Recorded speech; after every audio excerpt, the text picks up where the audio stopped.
Karibu Bwana Speaker. Thank you, Senator Kathuri. Now, honorable senators, members of the Secretariat, good morning. Allow me to make my remarks, and just like the DS has said, you will note some bit of repetition. I don't know whether we only have one speech right in the entire Senate, but nevertheless, I have to do this. Very short remarks, just like my height. My remarks are equally short. Honorable Senators, the midterm assessment and planning retreat for the fourth session of the 13th Parliament is not just another gathering. It is an important moment in our legislative journey as senators. Indeed, it is an opportunity to reflect, strategize, and chart the path forward. Today, we stand at the halfway mark of our term, a point where history tells us that legislators either accelerate the impact or fall into inertia. The question before us is therefore crystal clear. What will the Senate be remembered for? Will we be remembered as the Senate that strengthened devolution, upheld accountability, and championed the interests of counties? Or will we be remembered as a Senate that let opportunities slip away? Our role, as enshrined in Article 96 of the Constitution, is clear. We are here to represent, protect, and defend the interests of counties and the governments. But beyond the constitutional text, our role is a calling, a duty to uphold the promise of devolution and to ensure that the dream of self-governance of our counties is not just a legal provision, but a lived reality for all Kenyans. For the past 3 sessions, we have passed critical legislation to guide county financing and intergovernmental relations. We have exercised oversight through plenary and committees. We have facilitated devolution by engaging county governments, the Council of Governors, and key stakeholders in the devolution space. But as we reflect on these successes, we must also acknowledge the gaps, shortfalls, challenges, and unfinished business. This fourth session presents us with a chance to solidify our legacy. The work we do now will determine how effectively the Senate will discharge its mandate, not just in this Parliament, but for years to come. Honorable Senators, devolution must be practical. It is about the roads we build, the hospitals we equip, the schools we improve, and the lives we change. That is why in this retreat, we must focus on legislation that directly impacts counties, especially financing and revenue sharing.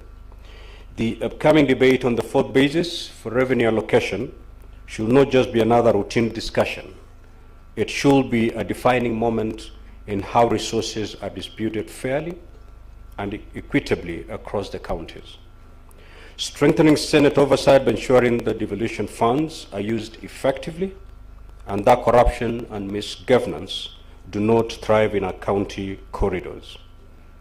Enhancing intergovernmental relations, because the strength of our democracy is primarily determined by how effective our institutions work independently but in harmony.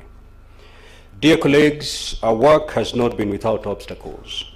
We have seen instances where critical legislation affecting counties lags in implementation.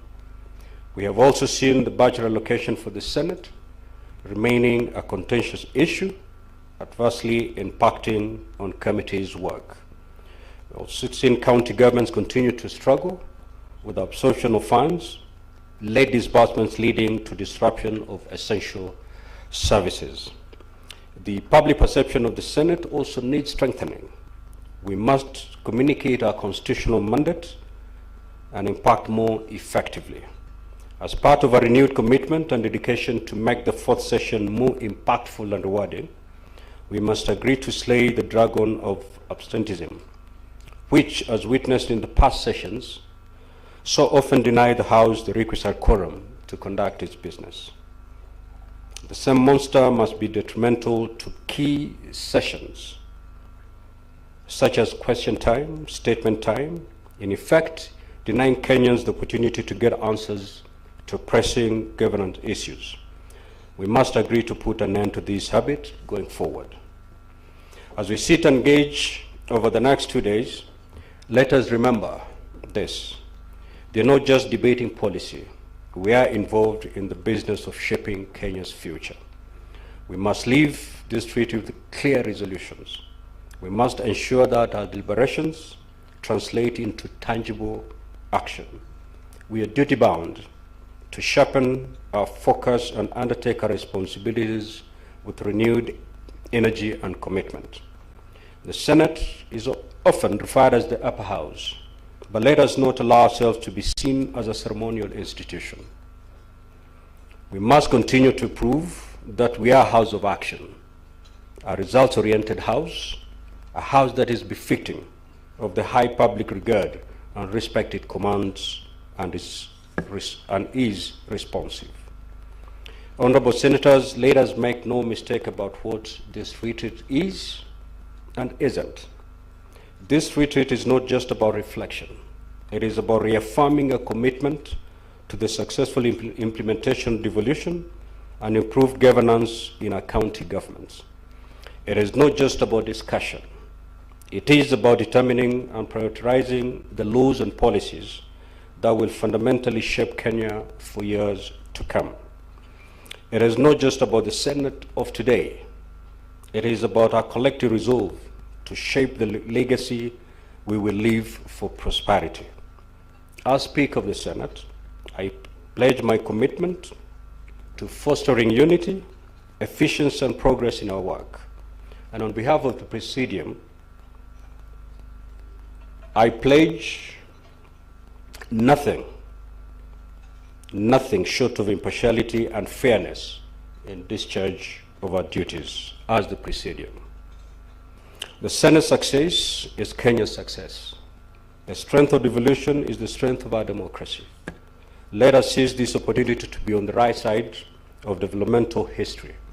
In view of the weighty responsibilities in our hands, I call all of us to fully dedicate these 2 days to this retreat and participate in on the sessions till to the very end in order to maximize the envisaged gains and justify investments in this activity.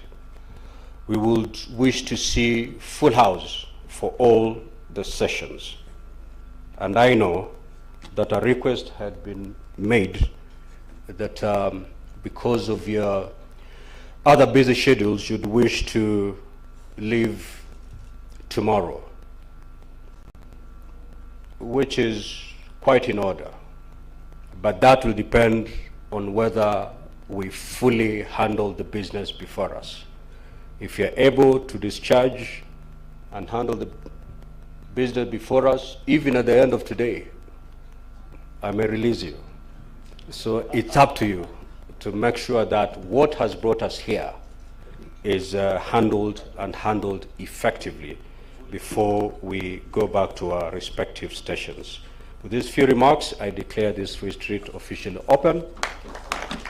And I wish all of us fruitful deliberations. Thank you so much. Thank you.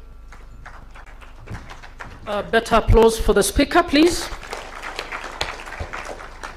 I now wish to invite the Speaker and the leaders on the podium to take your seats in the plenary and to invite Senator Sigei, Chair for the next session, and the panelists for session 2